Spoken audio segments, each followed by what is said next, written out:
Hey guys, welcome back to my weekly Newcastle update.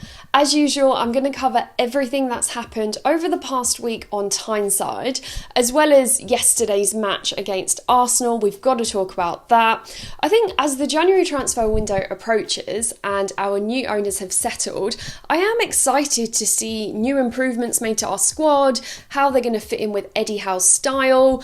I think there's lots to talk about, so let's get straight into the video and I hope you enjoy it. So first up, let's talk about the past week, how the team have been training and the man himself, Eddie Howe. I believe Howe's only method of involvement over the past week was via Zoom to just communicate with the players, because obviously he's been isolating after testing positive for COVID. And I have spoken about Eddie Howe at length in my other videos, so you will know that I respect his previous track record and I am a fan of his style of football and the idea of him trying to bring that attractive, exciting brand of football to Newcastle. That playing style backed up with a considerable amount of money to spend on transfers. I think that Eddie Howe will succeed at Newcastle, but perhaps only if the new owners are patient and just leave him to implement his style and shape the team how he wants. Same as he did with Bournemouth, but this time instead of going from the Championship to the Premier League, for us, I'd like to think he'll just steer the club to a respectable level in the league standings and, eventually have his sights set on European football. That is, if he can, first off, just tackle the mammoth task at hand, keeping us safe from relegation this season. So let's talk about training over the past week. So our second team manager, Jason Tindall, he's been responsible for team training where, that new workload has been introduced in the hopes of improving results and performances. And Tindall did state on a press conference during the week, he said that the physical outputs have been really good. And there's always that adaptation period, but hopefully they're over that now and they can deliver that on a consistent basis. So they've really been testing the squad. I guess the team, they've been responding well to that intense training, and let's just hope it converts to better performances on the pitch. I know that John Joe Shelvey told press that he's been in bed every night at 8 p.m. because he's exhausted from the intensity of training. I like that, and he's also suggested actually that all the players are behind Howe and his more attacking philosophy. So that's really positive stuff. So right now, let's talk about recent performances. So first up, that eventful Brentford match, which ended 3-3. So we took the early lead thanks to that fabulous header from Jamal Lascelles, who then went on to make a few errors at the back that proved quite costly for us. Thankfully, our performance on the attacking end just sort of balanced out our defensive mistakes and we grabbed a point. It was a thrilling game for sure, and we saw a glimpse of our team playing on the front foot, something, I've not really seen in a while. None of us have. Joe Linton, he even managed to find the back of the net for the first time this season. So you can kind of already recognise the impact Howe has made since coming on board for sure. Aside from our newly introduced attacking threat, for me, this Brentford game, it just highlighted all that work that needs to be done at the back. We gave far too much away. So let's talk about the Arsenal performance now and what's been done over the past week leading up to this fixture. So, on Friday, we've received the news that Eddie Howe had tested negative for COVID and he'll be available to attend his first Newcastle game in charge at the Emirates Stadium. I feel we were two different teams in both halves. In the first half, we were playing decently, creating chances. For example, John Joe Shelvey, his shot was saved by Ramsdale. Our backline looked confident as well. I think Martin Dubravka back between the sticks is just added reassurance too. However, the second half performance was awful. Bukayo Saka, he scored a wonderful goal nevertheless, but yet again, we conceded from a clear error by the defence on their positioning. Eddie Howe will really need to work on that aspect or else we'll have a really, really hard time staying up. I just hope our backline is in for a revamp come January. I'm sure the board can recognise the urgent need for reinforcements there. Cher, Lascelles, Kraft, they're just not offering enough solidity at the back. They're not organised enough. Arsenal, they took control of the second half because of our defensive shortcomings. We lost 2-0, could have easily been 3 or 4-0, but fortunately for us, Dubravka brought his A game, and that first half save from Martin Odegaard's free kick, it was just superb.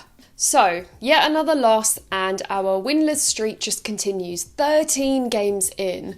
We're rock bottom of the table. I'm just hoping Eddie Howe uses this week back in the training ground to whip the squad into shape ahead of that busy Christmas period. Next up, we face Norwich, and that's only in a couple of days. Surely we can grab our first win of the season against Norwich. No disrespect to the Canaries, but oh my word, if not against Norwich, then where are we picking up the points? How are you lot looking at the upcoming fixtures? There's Norwich, Burnley, Leicester. I think it's unbelievable we've made it this far into our campaign without a single win. So come on, Eddie, just do your thing, please. Moving on, now let's cover an update on our director of football. So as you may remember from previous update videos, I have spoken about how the new owners were looking to sign Michael Emenalo for the role. Well, this week the club has confirmed that Lee Charnley has left following a handover period with the new ownership group, meaning that I guess Michael Emenalo could be knocking on the door for that position. A position I expect him to fulfil just as good as he did at Chelsea. But as it stands right now, it's Sunday evening, everything on that front has gone quiet, and I did read reports this week that we were keen to target Ralph Rangnick, but it's looking like he's being lined up as Man United's interim manager now. I've said before, this role is an important one. We need leadership from a respected, knowledgeable football veteran. We need valuable individuals on board to just guide us through this transition period, start building our DNA. Eddie Howe can't do it alone. I just hope we get more updates this week regarding this role and it gets filled soon. Right, January is just around the corner, so now let's talk transfers. I have covered the rumours on Eden Hazard and Ousmane Dembele, so do watch the video above to hear what I have to say about them. This week, new rumours have been doing the rounds regarding Wijnaldum heading back to Newcastle, and he's seen his playing time reduced since his arrival at PSG. I do think that Wijnaldum would be a decent signing for our midfield, given the quality and experience that we seem to lack. Yes, he's 31 years old, but at his age, I think he's still a major upgrade for us. I would not say no to a January loan deal. I think it would be an ambitious move. What do you guys reckon? Comment below and let me know. Alright, moving on to another transfer target. 22-year-old Victor Osimhen. Oh boy, what a signing this would be. So this Nigerian striker, he's been banging in goals from out of nowhere in both the Serie A and the Europa League. And Napoli are currently top of Serie A on the goal difference. And Osimhen, he's actually contributed 9 goals in 14 appearances.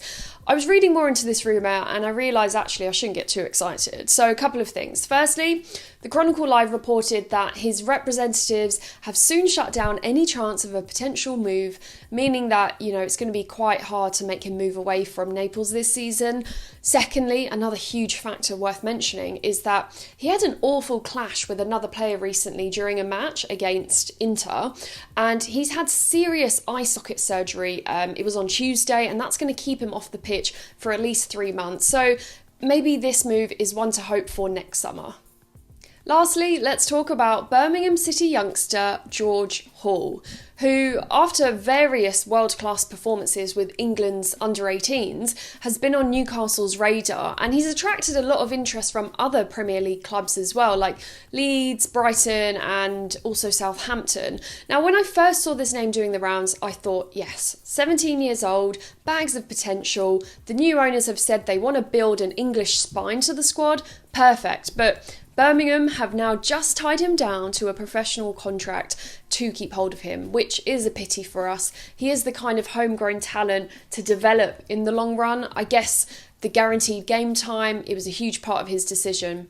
So anyways, that's that for transfer talk. I would love to see more talented defenders on our transfer target list. It's clearly an area in dire need of improvement. So let's see what this week brings regarding updates. So there you have it, my weekly Newcastle United roundup. I hope better days will come for us sooner rather than later. Howe is back in the mix, thankfully, so now let's see what he's capable of. Like I said, Norwich next up in a couple of days. I am keen to see any changes made for this winnable fixture. I say winnable, but who knows right now? We're struggling to win like never before. Do you think Howe can help us survive relegation? What major changes would you make if you were him? Just Let me know in the comment section below.